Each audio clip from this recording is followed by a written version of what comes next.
guys, what is up? We're going to back again with another Manchester United discussion video where I talk about the most important thing, what's happened throughout Man United, including Man United, regarding Man United, guys. I do these videos every Thursday night or Friday night, depending on like the game fixtures, on to what games are played as well.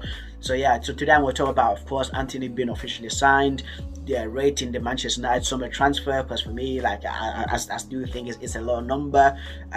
The games versus Southampton and Leicester, and then the Arsenal preview slash prediction.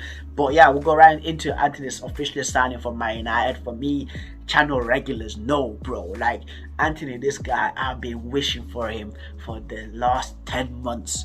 The first time I seen this dude play, and then I'm watching him again at the Champions League, I was like, yo, I need to get this guy. But I didn't have faith in Man United to actually get a player like this, because when I seen like Luis Diaz play, Dominic Szoboszlai play, I was like, yeah, like Man United I'm going to be in for this guy, because there's so many other great teams, such as Bayern Munich, such as PSG, such as Real Madrid, such as Barcelona, such as Man City, that are all going to be in for Antony. I was like, it's just like a dream, like, and this is the only chance that United will actually get like throughout this summer transfer, because everybody else has done their business.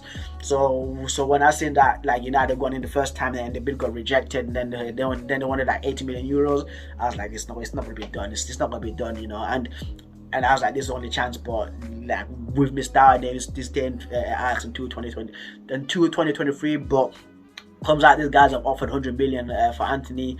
Man officially signs, and he says that Ten Hag is more than a manager to him, and he actually forced the move, putting out the interview with Fabrizio Romano, wanting to come to Man United, desperately to come to Man United. I was like, yeah, this is my kind of guy, bro, and I love Antony for that.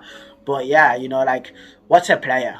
And then people that would, and there's people saying, oh, 100 million is a lot on him, is this a high price tag? It is a high price tag, like 100 mil, bro, 100 million euros, that's crazy. But the thing is, to me, what I said about, like, what I like about Antony, aside from the skill, is the mentality, bro. So I'll give him an example to what Martinez said when he joined Man United, right? He said that, like, I will step over dead bodies to win a game, bro. And Martinez right now is playing like he steps over dead bodies to win games, right? Antony, he said, so they asked him about that. So what do you think about the 100 million price tag on your head?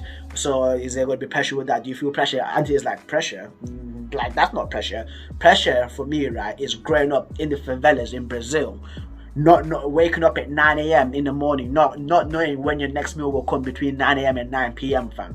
That's pressure, And I was like, bro, this guy just keeps on saying the things. He's just saying the things that I like, though. But I just hope that this dude plays well for Man United, bro. Like, I hope that, like, he just continues the same form that he has at Ajax, and again, there'll be another fan favorite. There's so many fan favorites right now in that Man United team, and they're all new players. Believe it or not, they're all new players, right? Malacia, Martinez, Eriksen, Antony, even Casemiro right now, right? And the thing is too, like, every Man United fan knows this, right? The first two games, right, that Man United played against Brighton and Brentford, like, of course, they lost in an embarrassing way. And throughout the summer transfer, I was like, the United boys needed to be prepared. They needed to do their business come in and out early, so the players can be actually integrated into the team and have pre-season, rather than just still it down around for the last few weeks for the summer transfer season, right? While there's like three or four games into the Premier League, that does not need to happen, right? And look what happens, bro. The unpreparedness of these guys, right? They screw us over, bro. Because, like, if United, right, didn't lose to Brentford and they went to Brentford at like 1-0, right, like, there will be no signings. There will generally be no signings. We'll still be stuck with Harry Maguire, Scott McTominay, right? But after the Brighton loss, United were in for Rabiot and Marko Arnautovic, and the Man United fans, right, had to go on Twitter to say, Man United, do not buy Marko Arnautovic because of this, because of his past, because of his antics. That's why Man United didn't put in another bid in, right, for Arnautovic, fam. You know what I mean? And then, like, after the Brentford game, like, when everybody went into meltdown, Glazers out, I'm still on Glazers out, no matter what, these guys still need to go, right? But when everybody was on that Glazers out thing, and then the Sir Jim Ratcliffe coming in, then Sir Jim Ratcliffe is coming in. Now the Glazers want to act serious. Now they want to go and spend what 60 mil on Casemiro, right? With Casemiro, right? And I was reading like literally like 20 minutes ago that United got that deal done in 24 hours. 24 hours that deal got done. For me, I thought it was like 2 days. I genuinely thought it was like 2 days, but it got done in 24 hours, right? And I was like, if these guys can move like this, so why is it taking them like months just to sign Frankie de Jong when you've already got the fee agreed with the agent, when you've got the fee agreed with Barcelona, and it's taking you this long and it's still not come? You get what I mean? So this is what I mean about this Man United board. They're not serious. They're so incompetent, right? And I was reading again on Twitter and another article. I wish I could have this out for you guys so I can put it down here, but I can't find that tweet again. But it came out that yeah, there's a lot of teams, right, that are very clueless in the transfer market, right? But the top one on that list that agents always make fun of is Man United all the time because the board are so clueless, guys.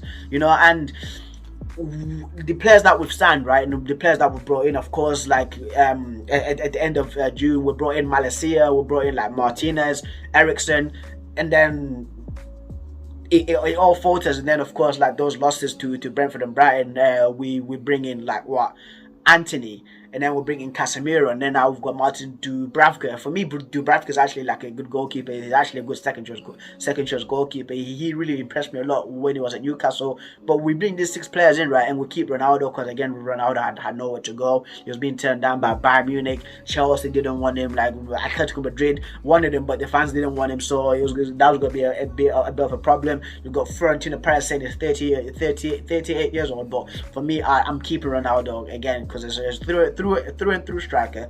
I love Ronaldo for us as well, and you can see what he did against Leicester. I will get to that Leicester game, but for me, right, I'm rating the summer transfer window a 6 out of 10. A 6 out of 10 because the majority, right, of priority signings that Ten Hag missed out on, Timber, Darwin Núñez, Frankie de Jong, he got none of them. The only one guy that he signed, right, that was one of his priority signings was Antony. The rest of the other guys, like they were just there. Malaysia was going to go to Lyon, but Ten Hag just went, okay, I really want him, and then we actually brought him. But those priority signings that Ten Hag needed, they didn't come. Then the whole thing with Frankie de Jong, that's just an egg on Mertens and Richard Arnold's face because they actually were in Barcelona to actually trying to sign the guy. And then the whole thing with Arnautovic and Adrian Rabiot, and then Rabiot trying to ask for 400 grand for Man United a week, bro. Who is this guy? Who is this player, bro? You get what I mean? So that's why I'm saying it's a 6 out of 10, just because again, the unpreparedness, like the unseriousness, and the whole thing of trying to manipulate like the Man United fans. Somehow there was money now to spend 100 million on Antony when before they didn't want to pay the 40 mil in May, you know. But the less said about that, guys, I'm glad that's all over and done with, and I'm disappointed that Frankie de Jong didn't come, because if Frankie came alongside Casemiro, that midfield would be ridiculous as well, because of the whole balance thing. But the previous games, right, Southampton away, you know, Leicester, fam, away, like two very different games, but very tough games. Like in my opinion, Southampton, you know, with our new back line, like this back line, right, like Martinez, Malaysia, you know, Varane, Dalot, fam. Like there's no Lindelof, there's no Harry Maguire, there's no Luke Shaw, there's no Aaron Wan-Bissaka. It's such a long way. That's just such a difference, you know. And the way that these guys, right, they played against like Liverpool and even Southampton, bro, it's crazy, bro, because the amount of chances, right, that Southampton had, and for them to actually keep a clean sheet, you know, and the way that Che Adams actually bullied Chelsea. And he bullied like Koulibaly and Thiago Silva and them, man. And then Lisandro Martinez, who's 5'9", is actually winning balls like against Che Adams, and he's actually like butchering him, bro. It's absolutely ridiculous, like how good this guy is as a centre back. But Varane, clean as usual, bro. Like that game that Varane played, just cool, just guiding the back line, bro. Just him being the leader there. And for me, I'll generally be, I'm generally putting my like my vote in for Varane to be my United captain, you know. And I hope that he stays fit, because he's so important to that defense. Malaysia, his debut against Liverpool, bro, the desire, the passion that this guy has, bro, to even win, to even fight, fam. Raggedy guy, bro. Like he's so feisty. quick, and the recovery tackles that he makes, absolutely ridiculous. Dallo, Diogo Dallo, fam. Completely different player. This is a completely different Dallo to what I've been seeing from the last 2 seasons. Completely different, bro. I'm pretty sure he was at AC Milan, played well there in Italy, but wow, bro, like it's such a complete different player. Again, played so well against Liverpool, dealt very well, right, against Robertson and Luis Diaz. Southampton, again, like, of course, did get a booking, but solid performance. The midfield, like, Scott McTominay somehow playing well because he knows that Casemiro's there now to actually take his space. Bruno, Eriksen, bruv, Eriksen. What more can I say about Christian Eriksen? Like, what I've not said about him in the reaction, even when we even signed him as well. Like, for me, Eriksen is just so good on the ball. You've got Man United fans trying to slay Eriksen. Oh, Christian Eriksen, he aside from his passing, what does he offer, bro? Like, are you stupid? Are you not watching how he controls the game, fam? Like, I don't get some fans, fam. I don't get this, bro. I genuinely don't get this, bro. It's so crazy. Like, Christian Eriksen is right now is balling up for Man United. Could have had a goal actually against Southampton, but he actually was blocked on the line by that Bella Cuptrap guy. What a player he is, by the way. People need to keep an eye out on him. Sancho. Bro, Sancho this season is looking bright for him. Rashford, bruv. Oh my god, Elanga. You know, and this is what I mean, right? We miss Anthony Martial so much because he's the glue in that team. Ronaldo, again, coming off the bench against Southampton, he's trying to sprint past Salisu, but he's not got the legs anymore. That's why he should play more centrally. Centrally, I think that's how I say it, but he should play more centrally, right? But these guys, right, for me, like, that attack going forward now, like with Antony being there, there's gonna be competitions for those spots. And Rashford right now, he looks like he's off it. When you look at the Leicester game, to like Rashford, aside from the assist, anonymous, bro. Dallo, bro, like this guy in the Leicester game, absolutely unbelievable, shutting down Harvey Barnes, celebrating a block, fam, and then it came off Harvey Barnes, and then he's celebrating with like Martinez and I know the guys, and they camaraderie like between all those dudes, bro. Like, I'd really love that back line. I hope that they can do the same thing against Arsenal. Jadon Sancho, Bruno, Eriksen, Casemiro, all these guys, like, at the moment right now, this Man United team looks like a team. But yeah, I'll move on to the Arsenal preview guys.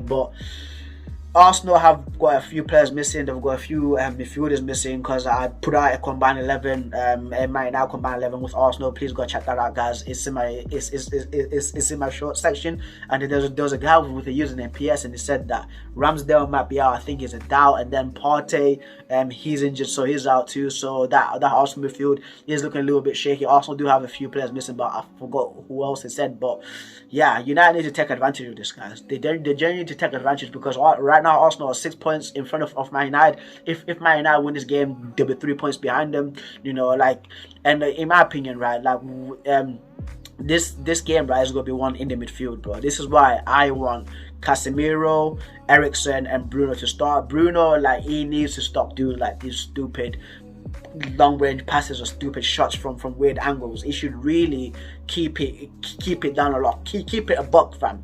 You know what I mean? Retain the ball, fam. Make those passes, those simple passes, and let Eriksen pick up the passes, because Eriksen's the one who actually can pick up the passes. So let Christian Eriksen do that, while you just, again, keep it simple, brother. Keep it simple, because that midfield, bro, is so important. It's so vital, because if there's guys like Granit Xhaka and Nene and Odegaard playing that midfield, I think that we can override them with just like literally like with, again, pressing with Bruno. Casemiro's there now, and Casemiro again, like a class CDM. I wouldn't mind starting Antony. If Antony made the debut against Arsenal, I'm not be surprised. Ten Hag trusts this guy. He knows what he can get from him. You know, he's only had one training session so far with Man United, but I don't want to see Elanga playing because it's just going to be a waste of space on that right side. You know, because Kieran Tino or Zinchenko is going to be there.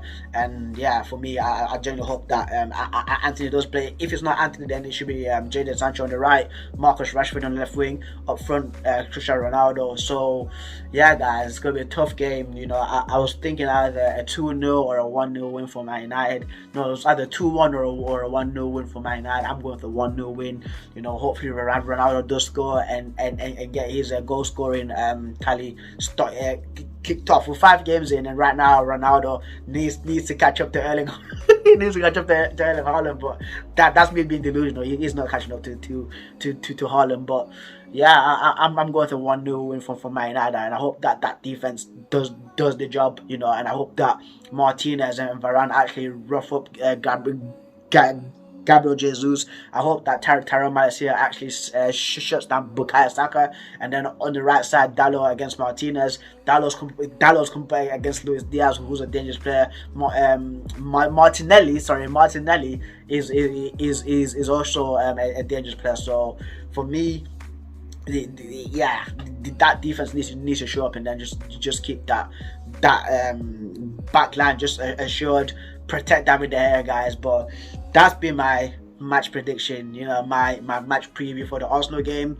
If you got any score predictions, comment down below, guys. Sorry that the video has actually gone so far, because I've had so much to say about this past week, because it's been an absolutely hectic transfer market for Man United.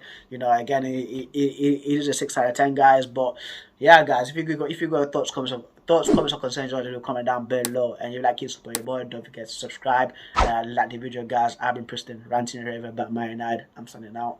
Peace.